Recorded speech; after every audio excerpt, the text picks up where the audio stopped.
Film ini dimulai dengan seorang pria yang baru aja pindah ke kosan baru. Dia ini bernama Rio dan dia bekerja sebagai penulis di sebuah penerbit majalah. Nah, dia ini seneng banget ya dapat kosan ini karena meskipun harganya murah, tapi kamar mandi udah di dalam dan udah ada bathtubnya juga. Tapi dia baru sadar bahwa ada kekurangan di kosan ini, yaitu temboknya itu tipis banget loh. Jadi suara penghuni kamar sebelah itu bisa terdengar samar-samar. Dan dia dengar pas ada telepon di ruang sebelah, Rio tahu kalau penghuni kamar sebelah itu adalah seorang cewek. Dan film ini pun dimulai. Prahara tembok mesum. Nah, ketika cewek itu mandi, Rio pun berusaha keras untuk mendengar suara pas dia lagi mandi. Sampai dibela-belain kayak gini loh. Udah bukan kayak Spiderman lagi nih namanya, kayak Tokekman ini yo. Nah, berhubung Rio ini belum pernah melihat wajah cewek tersebut, jadi dia membayangkan sosok cewek tersebut seperti ini bentuknya. Jadi ini cuma gambaran aja yo, aslinya nggak kayak gini wajahnya. Dia ini bernama Satsuki yang diperankan oleh artis Jav yo. Kalau kalian pernah nonton Jandara, pasti tahu artis ini. Nah, Satsuki ini sering banget dapat telepon misterius yang isinya tuh mengancam dan juga mesum. Dan karena suaranya disamarkan, dia nggak tahu siapa orang tersebut. Kemudian Satsuki menelpon pacarnya yang bernama Yuta. Dan sekali lagi ini juga bukan wajah sebenarnya ya. Dia ini cuma gambaran menurut Rio yang menguping di kamar sebelah karena dia belum pernah lihat wajahnya. Satsuki ini merasa takut dengan teror telepon tersebut sehingga dia meminta Yuta datang ke kosannya. Dan seperti film busuk pada umumnya, kemudian mereka pun melakukan acara eksplorasi ke dalam gua. Sementara Rio yang mencoba menguping sambil menggosok-gosok tiang listriknya yang sudah berdiri. Dan Rio kini tambah penasaran ya dengan wajah Satsuki sebenarnya. Keesokan harinya, Rio mencoba melihat siapa sih nama cewek di sebelah. Dan karena saking penasarannya yo, Rio kemudian mencoba mencari tahu informasi pribadi si Satsuki ini, termasuk pekerjaannya. Dan tentunya mencari informasi adalah hal yang sudah biasa dilakukan ya dalam pekerjaannya.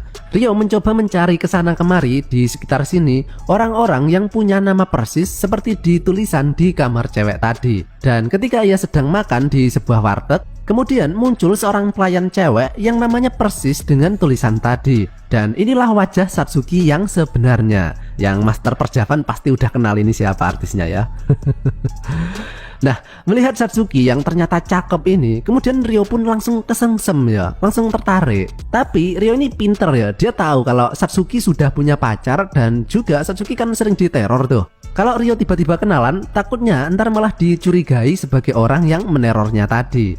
Akhirnya dia berpikir gimana caranya agar si Satsuki inilah yang mengajak interaksi lebih dulu ke Rio. Dan dia menemukan sebuah ide. Rio ini membeli beberapa makanan kaleng dan dikirim ke alamat kosnya. Namun dia berpesan kepada kurir JNE kalau di kamarnya nggak ada orang, suruh titip ke kamar sebelah alias kamarnya Satsuki. Nah otomatis kan ntar Satsuki bakal nganter paketannya tau ke kamar Rio.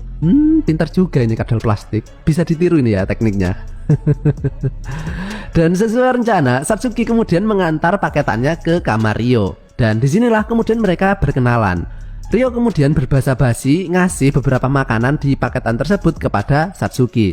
Dan Rio ini juga mendapat sebuah ide, yaitu memasang alat penguat sinyal suara di temboknya. Jadi dia kini bisa mendengar suara Satsuki pakai earphone tanpa perlu menjadi Tokekman lagi. Dan uniknya, akibat ulahnya ini menggunakan alat penyadap suara, dia kemudian tahu kalau di dalam kamar Satsuki ada beberapa tempat yang tidak dapat disadap karena memiliki noise atau suara kemersek gitu. Dia nggak ngerti kenapa bisa seperti itu. Akhirnya dia meminta tolong kepada temannya yang ahli menyadap. Dan ternyata hal itu terjadi karena di dalam ruangan Satsuki juga sudah ada alat penyadap lainnya. Yang kemungkinan alat itu dipasang oleh orang yang selama ini menerornya. Mereka kemudian masuk ke dalam kamar Satsuki untuk melihat di mana saja letak penyadapnya yang berupa kamera kecil. Dan akhirnya si ahli penyadap ini bilang bahwa kemungkinan orang ini nggak jauh dari tempatnya. Dia kemudian memantau area di sekitar dan melihat ada sebuah mobil yang sedang diparkir. Rio pun kemudian mencoba melihat siapa orang yang ada di dalam mobil tadi. Dan dia melihat nama Yuta. Ya, jadi inilah wajah pacar Satsuki yang sebenarnya. Jadi yang meneror Satsuki selama ini adalah pacarnya sendiri. Karena dia ini memiliki fantasi seks yang agak aneh yo. Yuta ini suka main kasar gitu, suka lihat ceweknya ketakutan dan berfantasi kalau ceweknya sedang diperkusi sama cowok lain. Istilahnya apaan ya? Entahlah, nggak tahu. Keesokan harinya, Ryo nggak sengaja ketemu dengan Satsuki setelah pulang kerja. Padahal sih disengaja aslinya. Dan Ryo kemudian mengajak Satsuki kencan di sebuah warung kopi sambil ngobrol-ngobrol dan minum kopi kapal api. Malamnya Ryo menggunakan teknik tukang JNE lagi dan kali ini dia mengirim paket udang yang masih hidup. Dan di sini Ryo kemudian menggoda Satsuki yang geli ya kalau ngelihat udang yang masih hidup gini. Dan coba deh kalian dengerin. Ini loh bedanya jeritan artis JAV sama cewek biasa.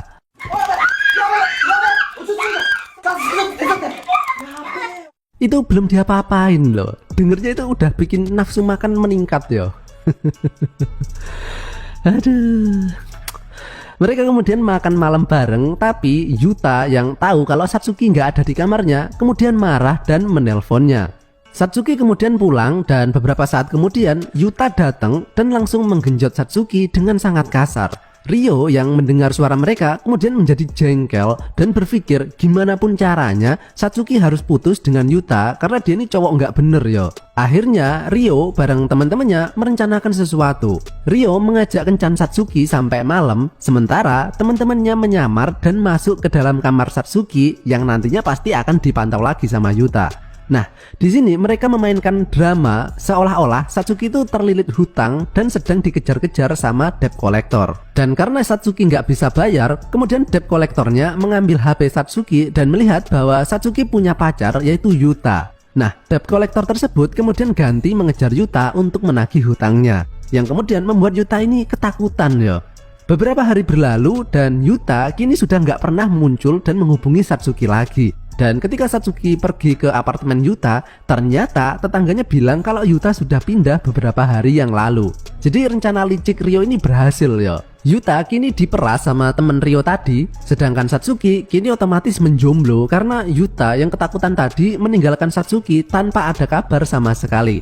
Satsuki yang kini sedang galau kemudian ditemani sama Ryo yang berusaha menghiburnya. Mereka ngobrol, makan, dan minum-minum beras kentur yang kemudian membuat Satsuki menjadi teler. Dan ketika teler inilah aura artis JAV Satsuki kemudian keluar. Satsuki dengan pose semlohe kemudian menggoda Ryo untuk bercocok tanam. Tapi Ryo ini nggak mau loh. Ya, padahal penontonnya udah pada siap-siap itu. Ryo ini menolaknya karena sebenarnya Ryo ini jatuh cinta ke Satsuki. Dan dia nggak mau melakukan penggenjotan dalam keadaan Satsuki sedang galau seperti itu. Dia nggak mau menggunakan kesempatan dalam kesempitan ya. Padahal udah bener-bener sempit itu celananya. Keesokan harinya muncul Yuta yang terlihat sangat stres ya. Dan disinilah akhirnya Satsuki tahu bahwa Yuta lah yang selama ini menerornya. Yuta yang stres ini kemudian berusaha membunuh Satsuki. Ryo yang mendengarnya kemudian langsung datang dan menyelamatkan Satsuki dan menyuruhnya berlari sejauh mungkin. Namun bukannya berlari menjauh, Satsuki justru bersembunyi di kamar Ryo, yang membuat Satsuki tahu kalau selama ini Ryo telah menyadap ruangannya. Ryo yang sedang berusaha melawan Yuta tapi kewalahan karena Yuta membawa pisau ya. Dan ketika dia hampir menusuk Ryo, kemudian muncul teman Ryo tadi yang menyelamatkannya.